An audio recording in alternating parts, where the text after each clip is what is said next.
Então, tá bom. Então, hoje eu vou apresentar dois casinhos relacionados ao trauma que a gente teve lá no Hospital São José. O primeiro caso é um paciente de 28 anos, sexo masculino. Ele é um paciente que ele veio trazido pelo SAMU com um relato de ter sido vítima de um acidente de trabalho. Ele teve um esmagamento numa máquina. Ele já chegou entubado para nós, chegou com já instável hemodinamicamente, chegou com NORA 40 ml hora, pelo relato do médico do SAMU que atendeu esse paciente lá onde ele sofreu o acidente. Ele encontrou o paciente em Glasgow 8, super hipocorado, se queixando de dor abdominal e sudoreico. Então ele optou por intubação lá e trazer o paciente para nós. No exame físico inicial desse paciente, então a gente fez o protocolo, o ABCDE, que vocês já estão acostumados. Então ele estava entubado no tórax, não tinha alterações no exame físico, a ausculta estava presente, não tinha nenhuma suspeita de pneumotórax ou qualquer outra alteração torácica. Ele chegou então com a NORA já de 40 ml hora, e mesmo assim estava taquicárdico, estava com frequência cardíaca de 115 e estava ainda hipotenso. O abdômen dele estava bem distendido, a gente não tinha parâmetros para avaliar dor ou peritonite, mas ele tinha, e a pelve estava estável. No exame físico, a gente conseguia ver, essa imagem não é desse paciente, mas ele tinha uma lesão, um ferimento muito parecido com esse, só que o ferimento dele era mais aqui em hipocôndrio esquerdo. Até por isso, nossa primeira suspeita nesse caso era que o paciente tinha tido alguma lesão esplênica. Então, como que foi que a gente conduziu esse caso, assim, a partir do momento que ele chegou? A gente fez, como esse paciente estava instável hemodinamicamente, a gente optou por fazer o FAST, que acho que já foi aqui discutido com vocês. Então, que é um exame muito bom que a gente pode fazer para pacientes instáveis. Ele é um método não invasivo, que é rápido, proporciona um diagnóstico precoce para os pacientes vítimas de trauma. E o único problema é que ele é operador dependente. Eu imagino que vocês já tenham visto algum vídeo relacionado, mas eu trouxe aqui um que eu achei bem legal, que dá pra ver bem. Deixa eu ver se vai carregar aqui.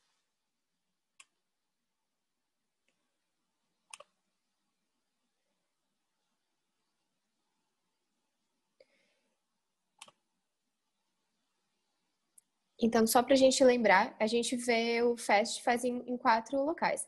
O primeiro que a gente vê, deixa eu pausar aqui para vocês conseguirem ver bem, se a doutora Daiane quiser me interromper para poder explicar para nós. Então, o primeiro que a gente vai fazer é no espaço hepato-renal, que é o espaço de Morrison. Aqui, a gente vai estar conseguindo ver aqui o fígado e aqui o rim. Esse paciente, ele tinha o FAST positivo nesse espaço que eu estou mostrando aqui para vocês, que é ali o espaço, o recesso hepato-renal. Geralmente ali não é para ter líquido, então se tem líquido a gente desconfia que tem alguma lesão de alguma víscera oca.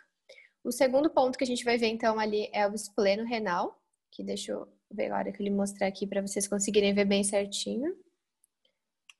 Aqui a gente consegue ver, vocês conseguem ver meu mouse mexendo, que aqui é o baço então, e aqui é o rim. Aqui quando a gente consegue ver que tem líquido aqui, que é esse escuro que está aparecendo. O paciente também tinha o FAST positivo ali nesse espaço espleno-renal. Deixa eu dar uma adiantada aqui para a gente passar.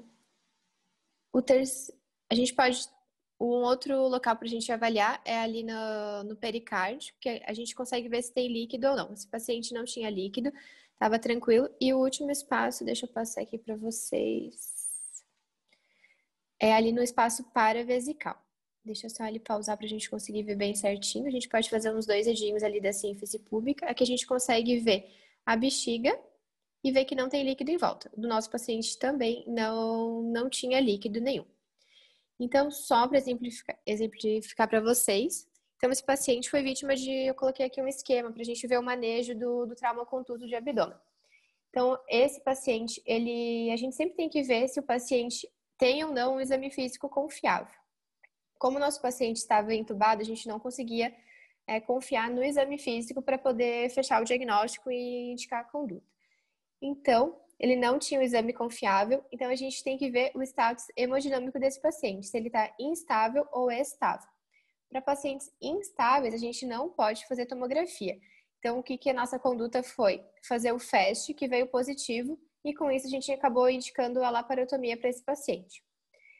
No outro caso, como a gente vai usar também mais ou menos esse esquema, eu vou só já explicar para vocês. Então, como um paciente, quando ele está estável hemodinamicamente, a gente pode fazer a tomografia nele.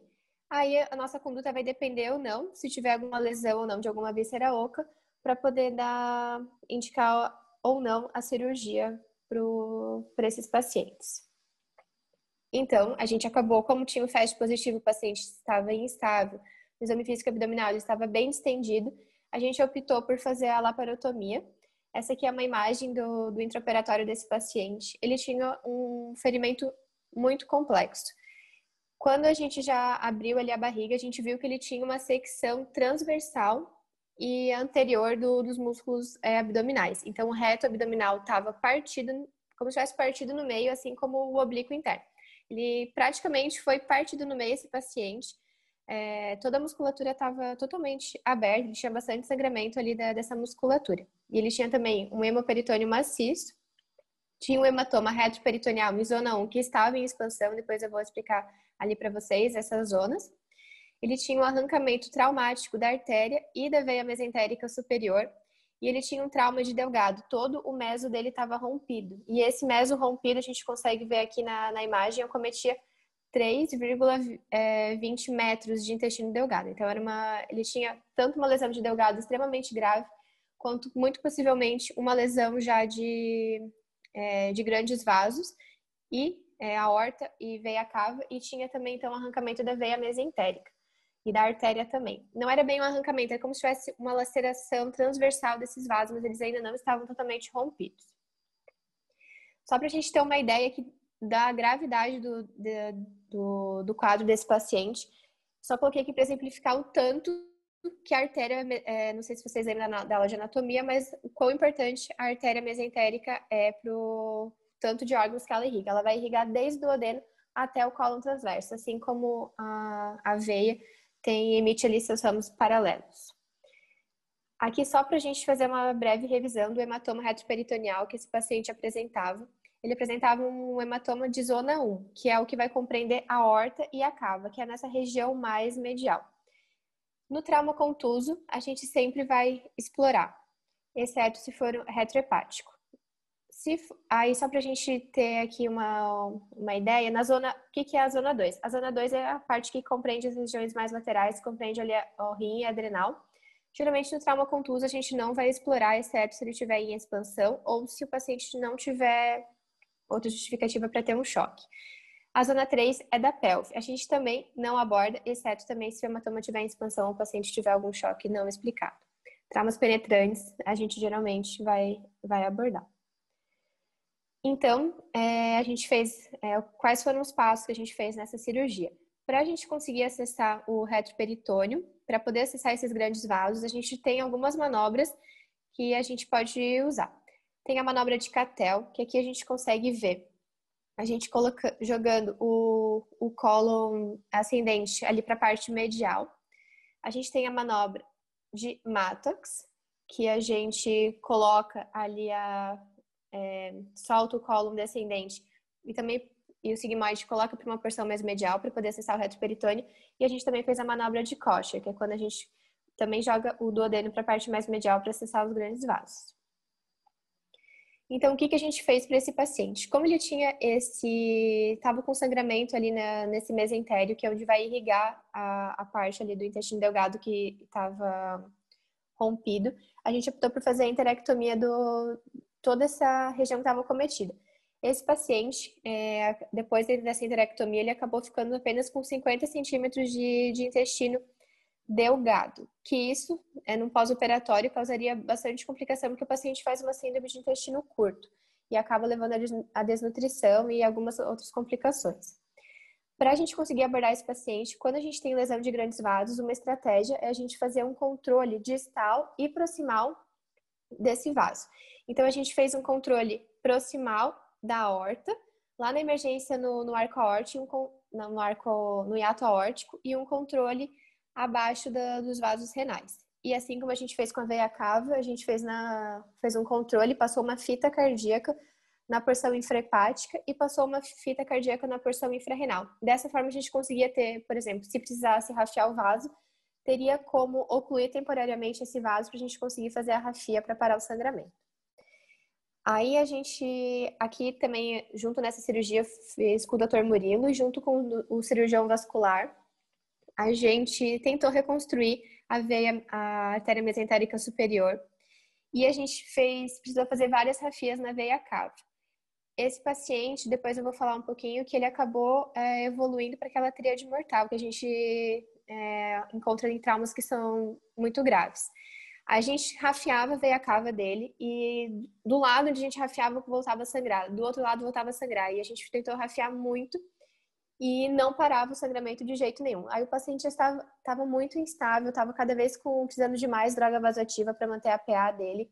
A gente acabou optando por ligar a veia cava na porção infrarrenal. Pensando, e daí fez um damage control. Fechou, colocou várias compressas dentro do abdômen e colocou um curativo para pensando num segundo momento se esse paciente evoluísse bem para uma possível reabordagem. Então, só para a gente relembrar aqui, acho que vocês já tiveram essa aula, mas então a gente usa essa estratégia de damage control para pacientes que estão gravemente traumatizados. É uma estratégia para reduzir o tempo cirúrgico. Então, na etapa 1, a gente faz uma operação inicial breve para fazer controle de sangramento e para fazer controle de lesões que são potencialmente fatais. Na etapa 2, o plano é de fazer uma reanimação e terapia intensiva, para depois, no terceiro momento, a gente poder fazer uma reoperação mais planejada. Justamente, igual eu estava explicando para vocês, para evitar essa tríade mortal, que são três, a coagulopatia, hipotermia e acidose metabólica. Um acaba perpetuando o outro. Quanto mais o organismo evolui para a acidose metabólica, piora a função miocárdica, a hipotermia piora a cascata de coagulação e tudo isso vai se perpetuando. E juntos, se todos estiverem presentes, eu coloquei aqui que a gente pode, as chances de ter um quadro de hemorragia associado chega a 98%. Aqui eu coloquei os exames dele para a gente poder ver como que isso funciona na prática. Os laboratoriais de entrada desse paciente na sala do centro cirúrgico, porque assim que ele chegou a gente já subiu. Então ele tinha já um HB bem baixo de entrada, era 8,6, um paciente que não tinha comorbidade nenhuma. E a gasometria da entrada não foi coletada, mas a gente tinha um coagulograma, que ele tinha um RNI de 1,24, um TAP de 74% e um KPTT de 36,4. Agora a gente vê no intraoperatório, mesmo depois de transfundir 6 chás, 2 litros de plasma e plaquetas para ele, ele acabou ficando com HB de 3,6. A gente vê aqui pela gasometria dele arterial... Okay. Oi. Desculpa interromper. Quanto tempo que demorou essa cirurgia? A cirurgia primeira demorou abordagem? mais ou menos 2 horas. Que assim, o grande problema é que a gente rafiava o vaso e ele não parava de sangrar. E aí depois o sangue dele era como se fosse água, assim, por isso que a gente acabou, daí o Dr. Sérgio Araújo veio, até por isso que optou por fechar a veia cava para tentar fazer uma medida heróica, porque ele não tava mais, tipo, ele sangrava por tudo, parecia assim realmente uma peneira. Então a gente vê aqui que ele estava com uma acidose. A gente vê que era uma acidose metabólica, que o bicarbonato dele estava de 10, e a gente vê aqui um distúrbio de coagulação, já estava com a RNI de 2,1, TAP de 33% e um KPTT maior do que 140 segundos. No fim do procedimento, ele já estava com 250 ml de nora, e esse paciente acabou evoluindo para óbito, assim, foi 1 hora depois do término da cirurgia. Aí, desse caso era isso, não sei se você quer comentar alguma coisa. Eu acho que dá pra gente falar primeiro desse caso antes de ir pro próximo. Tá. Então, assim, avaliar o caso agora é muito fácil, né? Porque agora tudo já aconteceu. A gente já sabe qual foi todo o desfecho, que tu ia rafiar a veia sangrar. Então, é bem mais fácil sentar daqui e falar. Mas tem vários pontos. Número 1, a pressão de chegada que tu falou foi 88 por 50, não foi? Por 40, uhum. Por 40. Mas isso aí acaba dando uma PAM relativamente adequada, né? Tu fez o cálculo para descobrir quanto PM estava. mas não é uma PM tão baixa.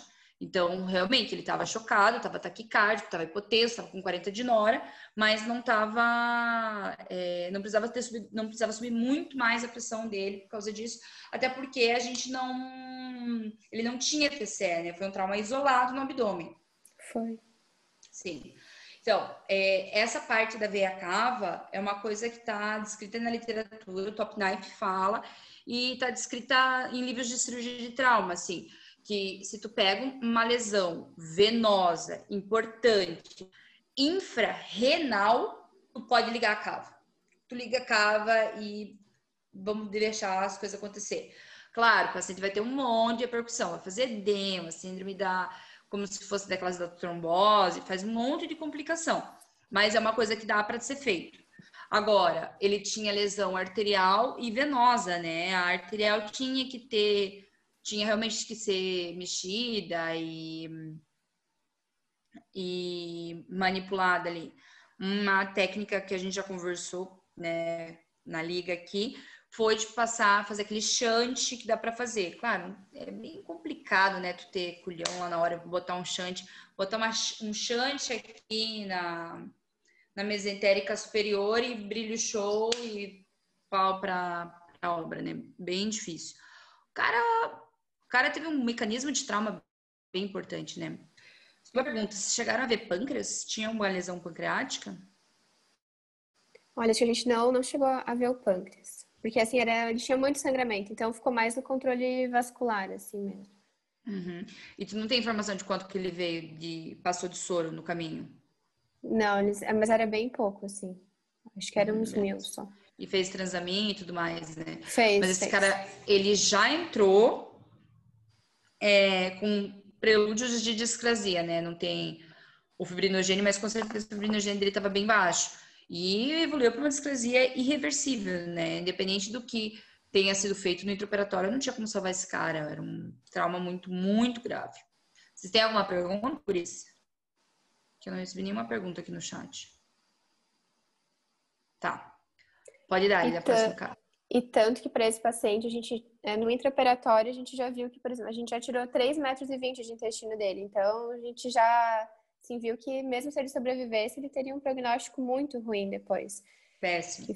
Péssimo, seria um prognóstico péssimo, porque essa parte de transplante intestinal é um negócio que não tá bem feito, ninguém faz isso aí direito, ou a evolução do paciente é muito, muito, muito ruim, sabe?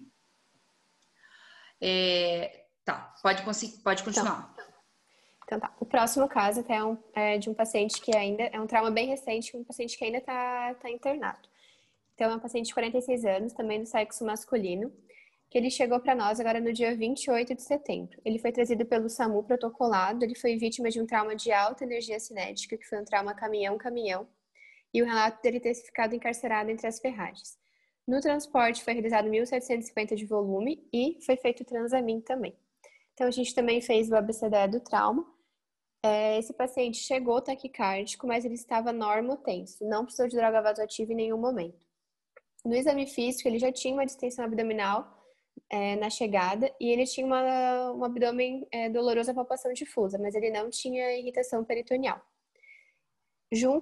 Não tinha nenhuma outra alteração no exame, as vias aéreas estavam pérvias, a ausculta estava tudo tranquilo, tórax, e tinha uma fratura exposta na tíbia direita também, que foi abordado pela orto. Então, igual relembrando aquele fluxograma que eu estava explicando para vocês antes, então esse paciente é totalmente diferente do outro caso clínico que eu apresentei. Então, ele tinha condições de relato, ele estava estável, por isso a gente conseguiu levar esse paciente para a tomografia. Foi feita a tomografia de tórax e abdômen. Na tomografia de tórax não tinha nenhuma alteração aguda, e na tomografia de abdômen a gente tinha uma lesão esplênica de grau 2, porque tinha uma laceração de 1,7 centímetros no parênquimo e tinha moderada quantidade de líquido livre. Tá, eu tenho a toma aqui, será que eu mostro? Ou... Deixa eu abrir aqui, peraí.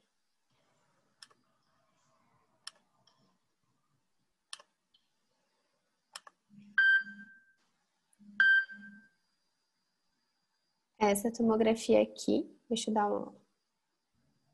Aqui a gente consegue ver que tá o baço. Aqui não tá muito bem definido pra gente conseguir ver a laceração. A gente consegue ver aqui que tem líquido livre periesplênico já. Mas a gente vê que nessa tomografia de entrada não tem pneu peritônio, não tem nenhuma outra alteração assim aguda. Na goteira parietocólica direita também tem um pouquinho de líquido, né? Tem. Mas assim, nada assim, nenhuma outra alteração naquele momento. Deixa eu... Então, só pra gente dar uma... Então, esse paciente foi vítima de um trauma esplênico. O trauma esplênico o baço é o órgão mais acometido no trauma contuso abdominal. A gente tem como classificar ele em 5 graus. Então, o dele aqui era um grau 2, que a gente consegue ver que se enquadra pelo que eu passei para vocês. É uma laceração de 1,7 centímetros, que não tinha nenhum comprometimento vascular. No trauma esplênico, a gente acabou para esse paciente optando por um tratamento conservador, porque ele preenchia os critérios para isso. Ele tinha estabilidade hemodinâmica, não tinha irritação peritoneal no exame, não tinha outras lesões que indicassem para a gente fazer uma laparotomia, não tinha nenhuma outra condição clínica que aumentasse o risco de sangramento para esse paciente e tinha uma lesão esplênica grau 2. As lesões esplênicas até grau 3 a gente pode manejar com tratamento conservador. Então, como que a gente foi a evolução desse quadro clínico do paciente? A gente fez o manejo, então, na UTI. Aqui a gente consegue ver o controle de HB dele. Da entrada era 12,4, aqui no segundo dia foi para 11,2. Ele acabou tendo uma queda no dia 30 do 9, 9,6, mas até aqui o dia 30 do 9 ele não tinha queixa de dor abdominal, não tinha irritação peritoneal, não tinha alteração de sinal vital, não tinha alteração de sinal físico, não tinha nada. No dia 1º, que foi quarta-feira passada, ele teve uma queda mais importante do HB, que foi para 6,7. E junto a isso, ele começou a se queixar de uma dor abdominal que ele não se referia antes, que era uma dor abdominal difusa. E junto a isso, ele teve uma distensão abdominal. Então, acabou sendo optado por fazer a laparotomia para ele. Então, aqui eu trouxe o que foi encontrado. Então, esse paciente tinha um hemoperitônio, tinha mais ou menos 1,5 litros de sangue na cavidade. Junto, além do sangue, tinha algumas lesões, uma secreção que parecia uma secreção entérica. O que foi visto, então? Foi visto que tinha um sangramento arterial no polo superior do baço, então foi realizada a esplanectomia. E na fossa ilíaca direita foi visto que tinha um bloqueio de alças, mais ou menos a 20 centímetros da válvula ileocecal. E tinha evidência de um sangramento ativo no mesentério e junto tinha uma isquemia de cerca de 15 centímetros do ilho. Então, também foi optado, além da esplanectomia, por fazer uma enterectomia desse segmento, que é essa porção aqui, e acabou sendo optado por fazer uma enteroenteroanastomose látero-lateral, que é a imagem que eu trouxe aqui. Quando a gente, então, vai fazer uma anastomose entre duas alças, uma anastomose término-terminal. E como acabou sendo optado por fazer uma ileostomia protetora, porque como estava ali isquêmico e tudo mais, para acabar protegendo essa anastomose. Aqui nessa peça não foi visto, não tinha assim nenhuma perfuração em específico, mas tinha assim contaminação na cavidade. É como se todas as alças estivessem descerosadas. Então provavelmente era dali que estava sendo essa secreção. Então, só que eu fiz uma breve revisão por que a gente viu que na tomografia inicial a gente não suspeitava de nenhuma lesão de intestino delgado. Só para fazer uma revisão aqui, então, que geralmente o trauma de intestino delgado está associado aos traumas penetrantes, que pode chegar até 50% de acometimento. No trauma contuso, que era do nosso paciente, eles estão presentes de 3%, e chegando algumas literaturas em até 18% dos casos. Nos traumas contusos, ele vai ser de difícil diagnóstico, porque vai depender do grau de lesão. Geralmente, no começo, ele tem pouca sintomatologia. Geralmente, o paciente tem dor abdominal, que é o sintoma mais comum. Só que alguns pacientes podem não ter irritação peritoneal ao exame, principalmente no começo. Com o passar do tempo da evolução do trauma, é mais comum que tem.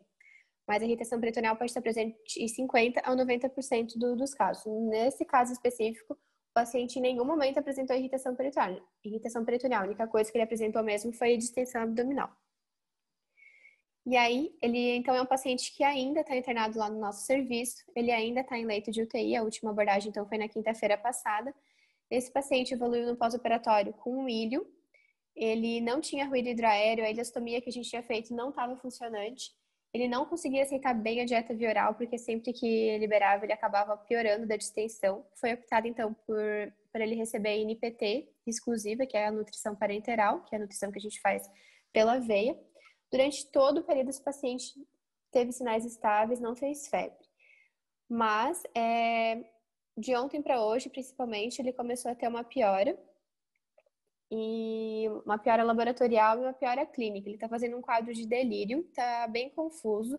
E a gente vê aqui pelo controle laboratorial que ele manteve o HbHT estáveis no período, mas ele está evoluindo com uma leucocitose. Então, o leuco aqui do dia 3 e 10 era 14 mil, foi para 18 mil, ontem de 24 mil, com 10% de bastão, então ele está com um desvio. E hoje de manhã estava 34 mil, com 10% de desvio. Então, a gente agora vai investigar o foco infeccioso. Eu até trouxe aqui a tomografia que ele fez hoje à tarde. E ele está aguardando, então, para avaliar se vai ser reabordado ou não, para a gente identificar se o foco é ou não abdominal. Eu trouxe aqui a tomo, não sei se tu quer... Deixa eu... Peraí.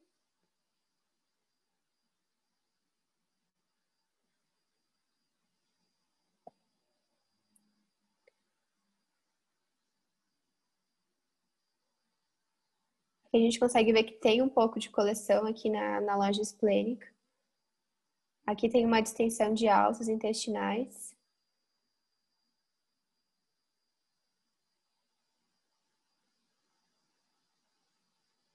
Aqui a gente consegue ver a ileostomia dele. E também líquido na pelve. No exame físico, assim, ele ainda tem dor abdominal, na FO dele fica saindo uma secreção, assim, seropurulenta.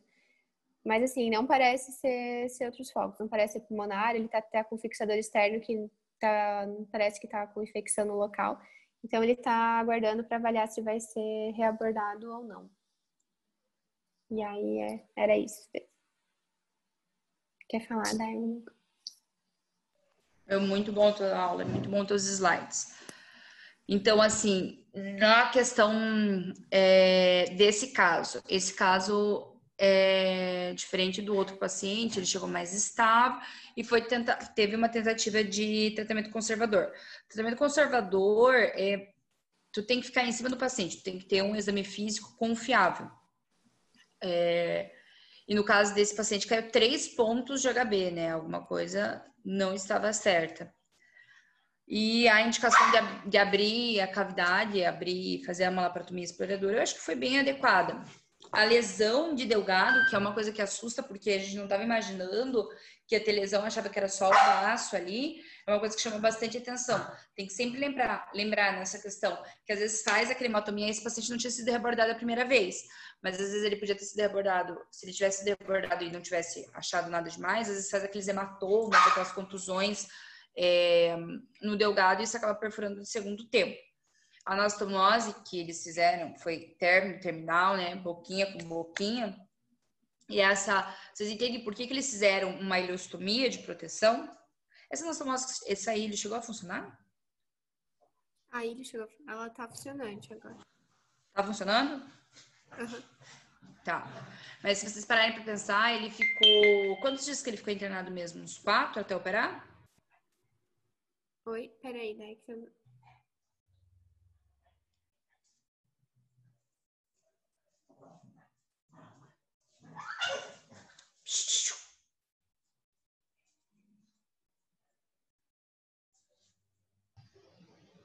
Oi.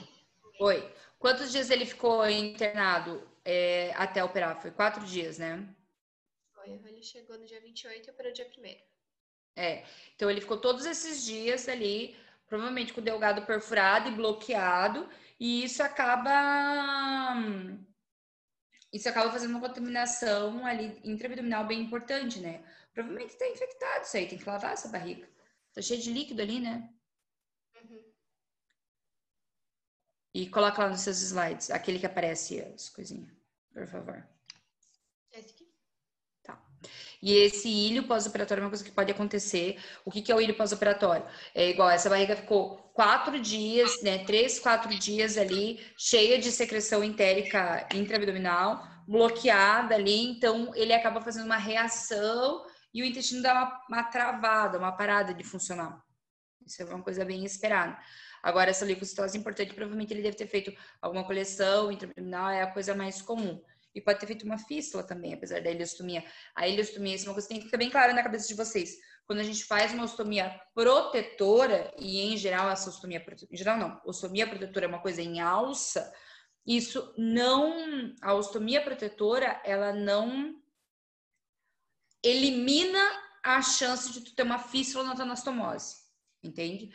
A ostomia protetora, ela diminui a contaminação intraabdominal, então às vezes mesmo que fistulize, dá para tu fazer tratamento clínico, faz antibiótico, faz punção se tiver coleção e não precisa reabordar, não precisa reoperar. É isso que a ileostomia protetora faz, mas ela não elimina a chance de tu ter fístula na tua anastomose. Nossa, bem bom o teu caso mesmo. Nós temos 2 dúvidas aqui. Se tem como o exame físico ser confiável o suficiente para tu subir o paciente para o centro cirúrgico. O que tu acha, Beto?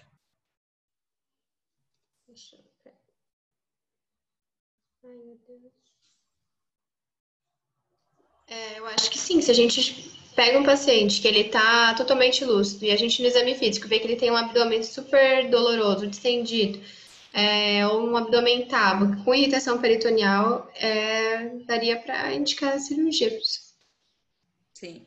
No caso do trauma, se o paciente está chocado e tu não dispõe de FAST, é uma possibilidade. Geralmente, se ele tiver outros locais que ele possa, outras causas de choque, aí vale a pena, se tu não tem o FAST, o paciente está instável, tu fazer um lavado peritoneal, que a gente já conversou sobre isso.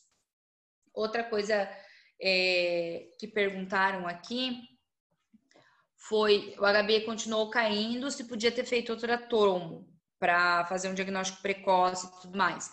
Esse HB caindo significa que o baço estava sangrando, né? Então, eu acho que sim, realmente podia ter feito uma tomografia. Só que ele fez dor abdominal, irritação peritoneal e caiu o HB ou HT. Ele já tinha indicação de operar, entendeu? Então, pode fazer a tomo para registrar? Até pode, não é completamente errado, isso te dá uma proteção legal, mas ele já tinha indicação de operar. É um paciente que está em tratamento de trauma conservador, que tu acaba optando por, e começa a ter, tu optou por tratamento conservador, e o cara começa a ter dor em todo o abdômen e cai HB/HT, não tem outra coisa para ser, tem que abrir, entendeu? Isso é uma falha do tratamento conservador.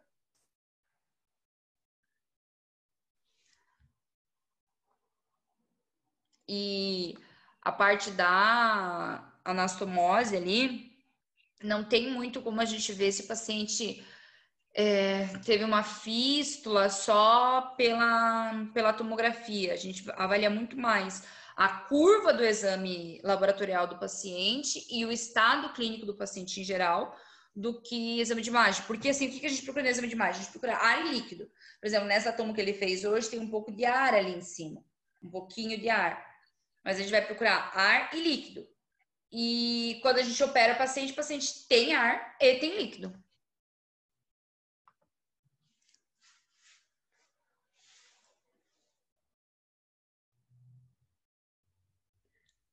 Ó, bem ali em cima, tá vendo? Aqui no hipocondrio esquerdo tem um pouquinho de ar. Ali também tem um arzinho fora Aí, ó, eu acho que aí não é tripa, não. E ali em cima, da lateral, também tem. Mas bem pouca coisa. Só que de qualquer forma, o paciente fez leucocitose. Ele não tá com uma infecção pulmonar importante, tem que abrir e lavar essa barriga aí.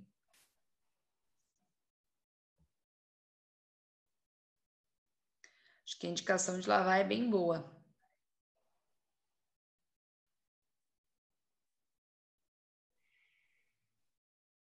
E tem um monte de líquido lá embaixo, cara. E tem um pouco de ar também. Bem pouca coisa. Nossa, muito bom. Os casos foram, eu particularmente achei excelentes. Então tá bom, eram esses 2 só.